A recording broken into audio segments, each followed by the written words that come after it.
Сәлем достар, қалайсыздар? Алдымен сіздерге мың алғысымды білдіремін. Бүгін Құлпынай ТВ каналы сіздердің арқаларыңызда 10 мың подписчикке жетіп қалыпты. Барлықтарыңызға алғысым шексіз. Сол үшін бүгін мен сіздерге анда-санда мен видео түсіретін студиямды көрсетемін. Сол үшін менімен бірге болыңыздар, кеттік. Жалпы қазірге дейін менен көпшілігіңіз сіз қандай жерде жұмыс істейсіз, офисіңіз қандай деп сұрап жатады. Әрине қазір офиста адамдар көп болғанда барлығын көрсете алмаймын, бірақ анда-санда бейнежазба түсіретін, офистің ішін көрсететін боламын. Сол үшін менімен бірге болыңыздар. Арнайы 10 мың подписчик жиналған үшін сіздерге қызықты бір видео түсіруді жөн көрдім. Кеттік.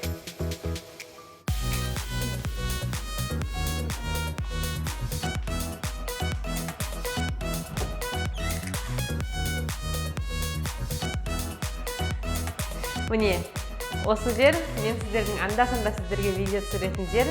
Әрине бұдан да бөлек басқа жерлері бар. Бүгін сіздерге осы жерде тағы бір бейнежазба түсіретін боламын. Негізі мен көп көйлек кие бермеймін. Бүгін сіздерге әдемі болып көрінгім келіп тұр. Почему-то бейнежазбаны соңына дейін көрсеңіздер, бүгін сіздерге мен маған келетін ең көп сұрақтардың үшеуін таңдап алып, сұрақтарыңызға жауап беремін. Және 10 мың подписчик болған үшін алғысымды айтамын. Бүгінгі жалпы бейнежазба сіздердің сұрақтарыңызға жауап беру болып табылады. Менің алғашқы видеоларымды көрген жандар да бар, көрмей тек қана ақпараттарды көріп кеткен жандар да бар. Алғашқы бейнежазбаларымды көрсеңіздер, барлықтарыңыз күлкіден жарыласыздар деп ойлаймын. Мен де қазір тура 1 жыл болды ғой YouTube бастағаныма. Бұрынғы видеоларымды кейде қарасам, ұялып кетсем қатты. Бірақ сонда да ол видеоларды қалдырып қойға тырысам, себебі ол сол кездегі Құлпынайдан естелік, яғни алғаш YouTube'пен танысып, сіздермен танысып жатқан естеліктерім болғандықтан қалдырып қойғым келеді. Маған қазірге дейін келген сұрақтардың ішінде көбісі неге именно YouTube'ты таңдадыңыз, қалай YouTube'ға видео түсіріп бастадыңыз деген сұрақтар келіп жатады. Сол сұрақтарыңыздың біріншісіне жауап беретін болсам, мен алғаш Кореяға келіп тұрған кезде таныстарым, достарым, білесіздер ғой, қазақты екі аттасақ таныс бола береміз. Солардың барлығы менен Корея жайлы, жұмыс жайлы, виза жайлы сұрай бастады. Сонымен әрқайсысына жеке-жеке жауап беріп, жеке-жеке таңдап жүріп, солай уақытымды өткізіп жүрдім де бір күні маған ой келді. Неге осы барлық ақпараттардың барлығын сіздерге анық, нақты барлықтарыңызға жеткізбеске, бір адам ғана емес, бірнеше адамдай көре алатындай деп жүріп, ойда жоқта YouTube ашуыма тура келді.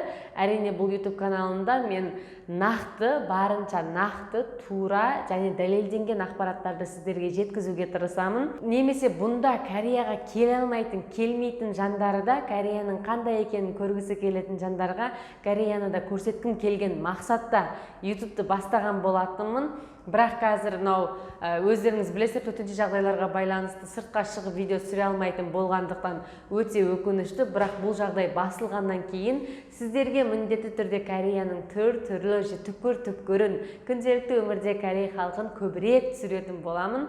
Сол үшін сәл шыдай тұрсаңыздар екен деймін. Ал енді маған келетін сұрақтардың ішіндегі ең көп 3 сұрақты таңдап алдым. Осы 3 сұрақтарыңызға сіздерге нақты әрі оңай жауап берсем екен деймін. Әрине ол бірінші сұрақ және мені ең қатты таңғалдырған сұрақ, ол менің жолдасыма байланысты сұрақтар екен.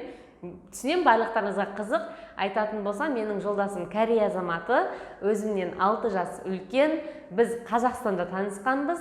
Қазақша біледі, орысша тіпті жақсы біледі.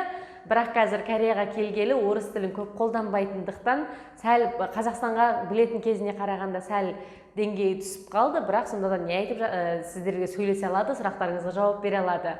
Келесі, Қазақстанда 3-4 жылдай тұрды. Қазақстанда патфакта оқыды Казгуде. Жолдасым жайында бары осы. Келесі екінші сұрақ. Балаңыз қазақша біле ме? Немесе балаңызға қазақша үйретесіз бе деген сұрақтар менің дайректімде толып тұр. Себебі мен анда-санда сториске балапанды салам ғой, сол кезде стористің астына бірінші келетін сұрақ. Балаңыз Папа деш. Папа. Мама деш. Мама. Ата. Ата. Аға. Аға. Әже. Әже. Ден рахмет деш. қазақша сөйлейма деген сұрақ келеді. Әрине, мен балама қазақ тілін үйретемін, үйретіп те жүрмін. Жолдасым да орысша, қазақша білгенін балама айтып сұрап отырады. Және біздің ата енеміз міндетті түрде балаларыңа қазақша үйретіңдер, орысша үйретіңдер деп бізге постоянно кездескен сайын айтып отырады. Бірақ күнделікті өмірде балабақшаға барғандықтан, достары болғандықтан, сыртта жүргенде көбінесе корейше сөйлеседі де, үйге келген кезде егер мен қазақша айтсам, менің айтқанның барлығын толық қазақша қайталайды, жолдасым орысша айтса, айтқан орысшасында қайталайды. Яғни қазақ тілін әрине үйретуге міндеттімін. Мамасының қазақ екенін біледі, қазақша үйреніп жүр. Қашан Корея ашылады?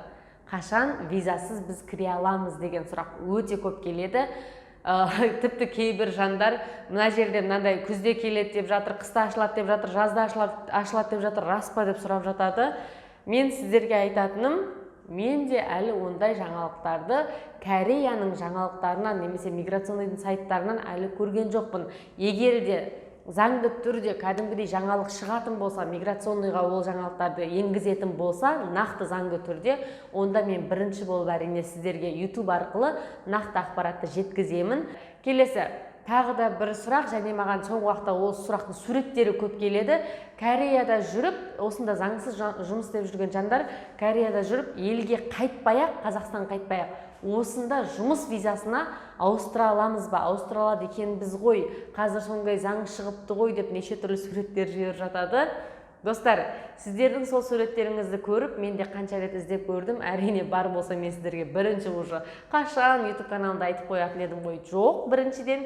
Екіншіден, Қазақстан мен Корея арасында әлі ешқандай да жұмыс визасына қол қойылмағандықтан, ол мәліметтеріңізді тағы да бір рет іздестіріп қарау қажет.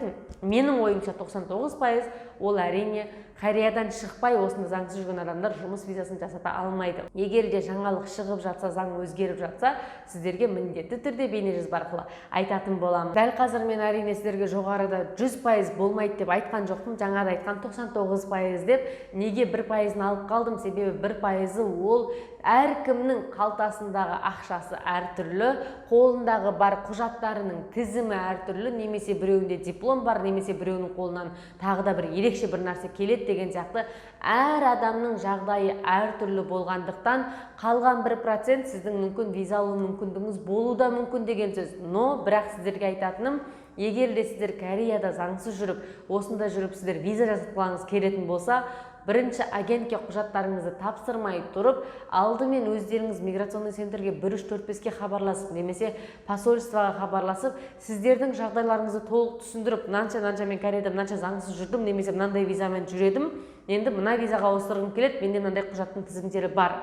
Енді мен қанша айыппұл төлеймін деп бірінші мәліметті толық алып болғаннан кейін ғана, одан кейін де құжаттарыңызды беріп тапсырсаңыздар да үлгересіздер деген сөз. Егер де Кореяда қандай да бір заң ауысқан жағдайда, немесе қайтадан визасыз режим ашылатын болса, немесе басқа да бір заңдарға өзгерістер енгізіліп жатса, онда сіздерге міндетті түрде нақты мәліметпен, нақты ақпаратпен тағы да өздеріңізді YouTube арқылы кездесетін боламын. Осы YouTube арқылы сіздерге толық жеткізетін боламын.